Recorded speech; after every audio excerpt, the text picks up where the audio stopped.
Well, if you're sitting around wasting time, you found the right place to ease that frazzled mind. It's In the Weeds with Keith.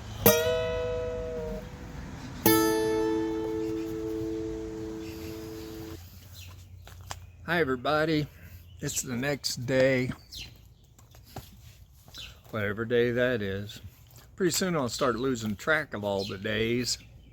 I'll wake up thinking every day is like a Tuesday or something. Today was a nice day. I drove to the airport to pick up my friends, and they had a really nice time on their trip. Got to see their grandbaby. They're out east, and it's beautiful out there. Not that it's not beautiful here, it's also beautiful here. We have different kinds of beauty. I think the beauty out east, there's an old feel to it. Even here, there's an old feel to what there was when I grew up in Atlanta. Of course, Atlanta was burned to the ground. So it makes things feel kind of newer. However, most of the subdivisions are from the 50s or 60s, around there. Farther out you go, the newer they get. Yeah, I had a pretty good day. I haven't had time to go out to the lake or anything, which I kind of want to do, but it's getting a bit late in the evening. I think I'll just get up real early and go do that tomorrow. That'll be fun. Let's see, a topic of today's discussion. Well, I would say my youngest child is coming up right now. Come here, Ava.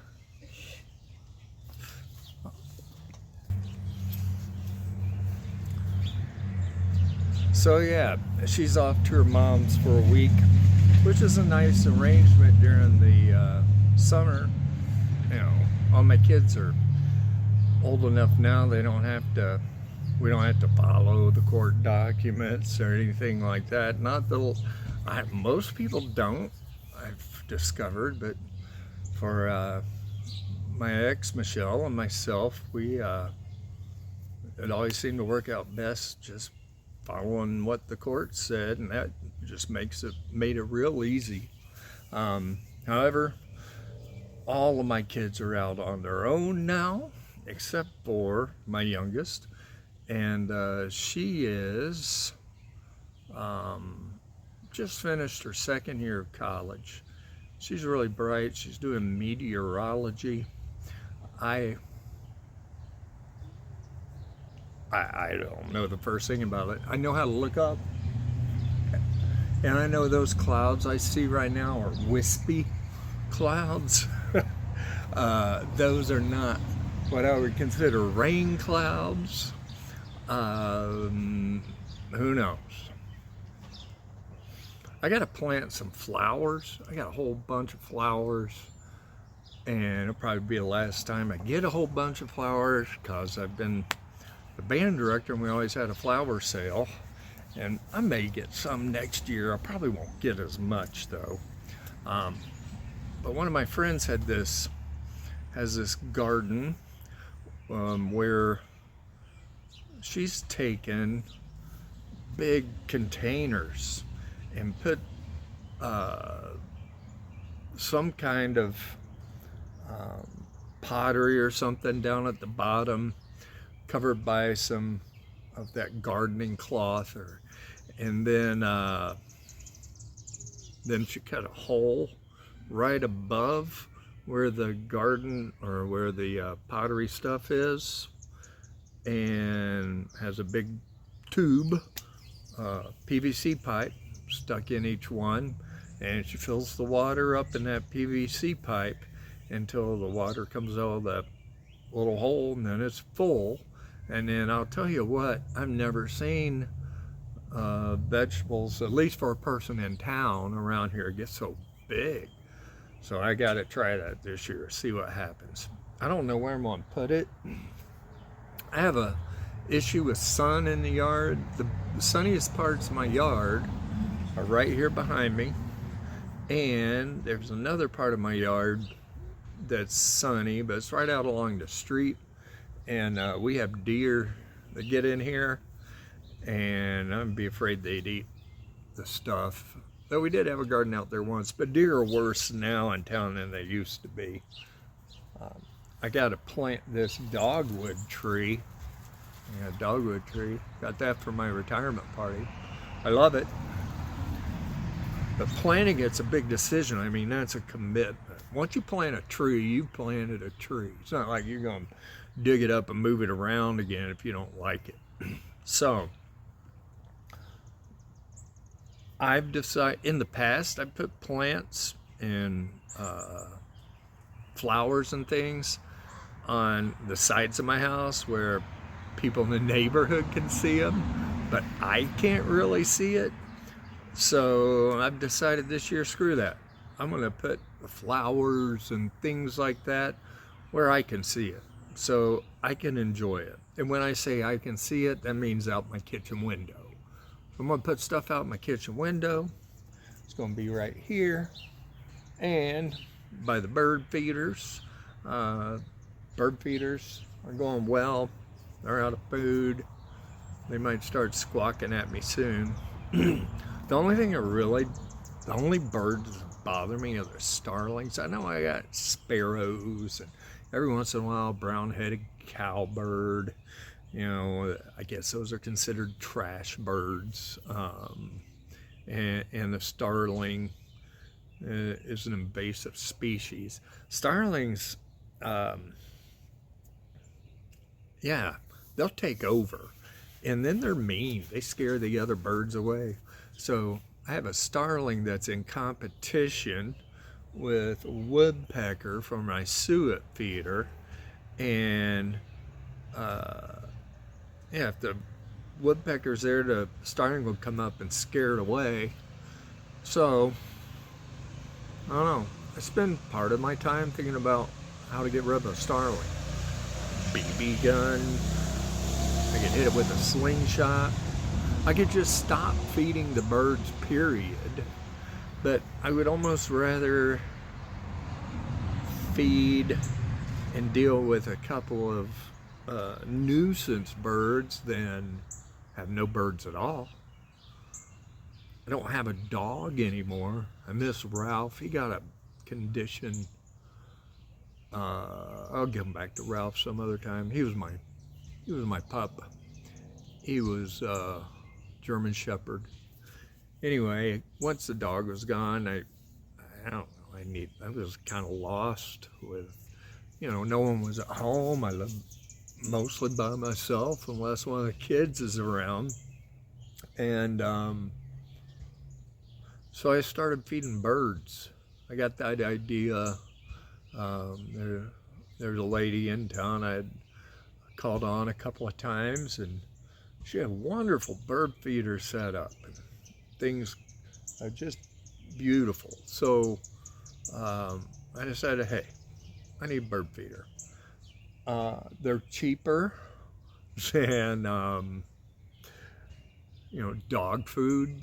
Even the sunflower seed, by the time you get through it all, it's cheaper than dog food. At first I thought the sunflower seed was the way to go. So I switched everything over to sunflower seed, and now I'm finding that they don't all like sunflower seed, so I've switched back some, and I don't know. Gotta figure out the right combination, the right cocktail of seed mixture to get these birds in. But yeah, back to the starling. So they've had their babies now, and I didn't know what the starling baby looked like. And there's this bird that showed up, and it did not look, it was about the same size as a starling, but it didn't look like a starling. Starlings pretty much really stubby tail and bright orange legs and a bright orange beak and kind of an incandescent black body. And then these birds are kind of brownish, and they seem to be squawking a lot at the starlings. They're about the same size as the starling, but they they were more brown. They didn't have color on their legs or their beaks. And at least not orange. They were all about the same color. And then these birds started squawking at the starlings that were on the bird feeder. So I was like, okay, what's going on there? And so I took a picture. I was going to look up the bird on my Google search when I noticed that the starling was getting food and then putting it in this other bird's mouth. And I was like, oh, that's what happened. So starlings, along with the brown-headed cowbirds, go into other birds' nests and lay their eggs in another bird's nest. I suppose this one did in some sparrow's nest. I have a good idea where it is. And then the sparrows or other birds unknowingly raise and incubate that egg. And then once the egg hatches, of course, that bird's bigger than the others, and it's not good for the other birds that have hatched because usually they die. And then now these starlings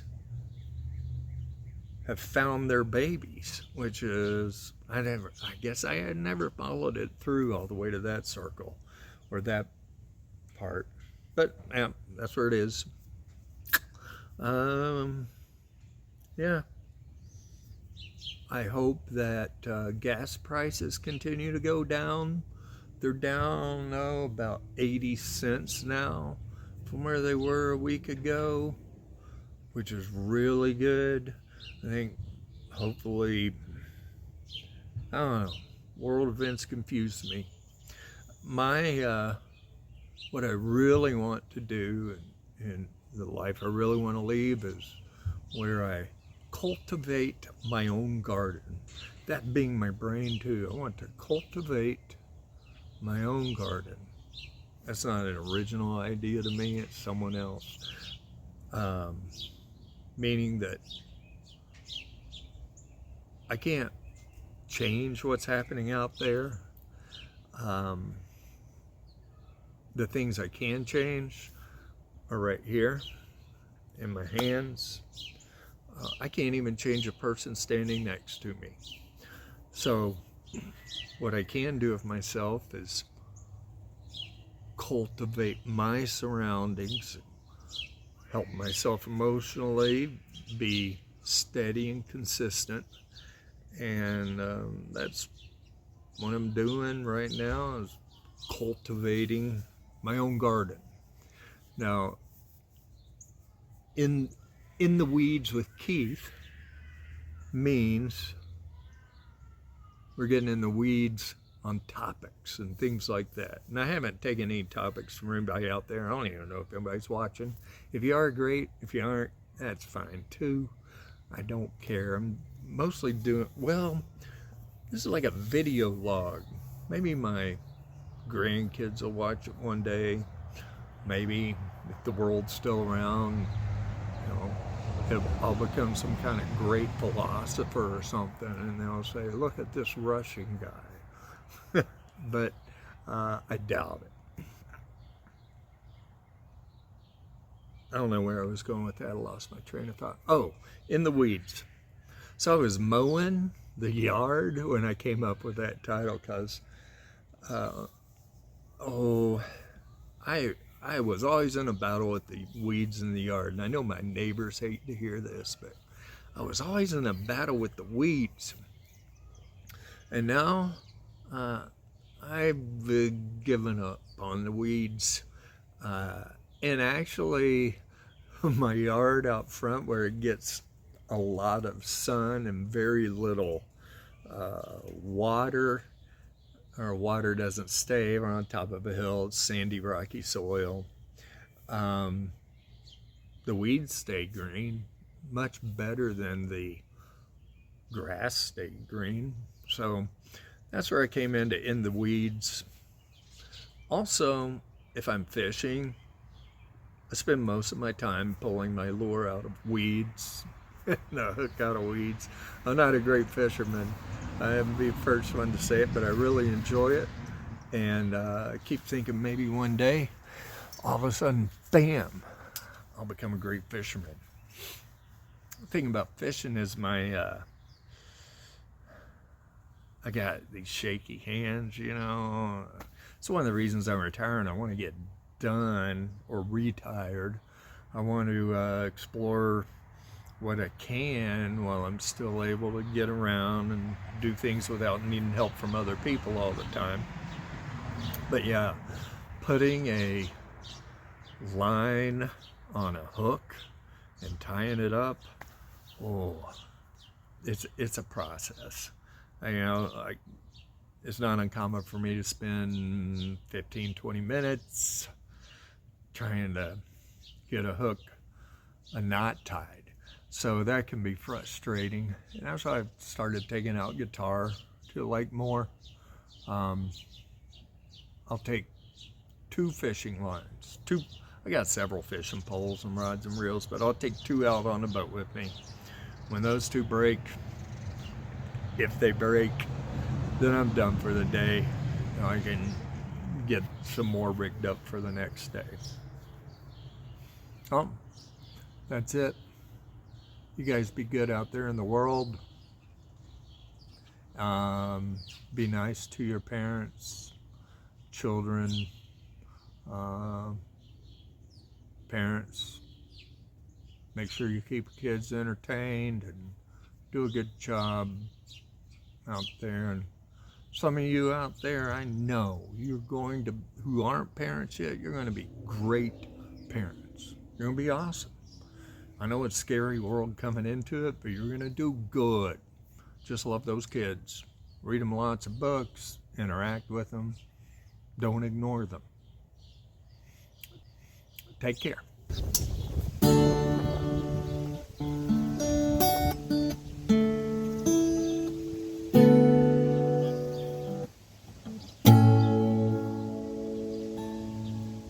Bye, y'all.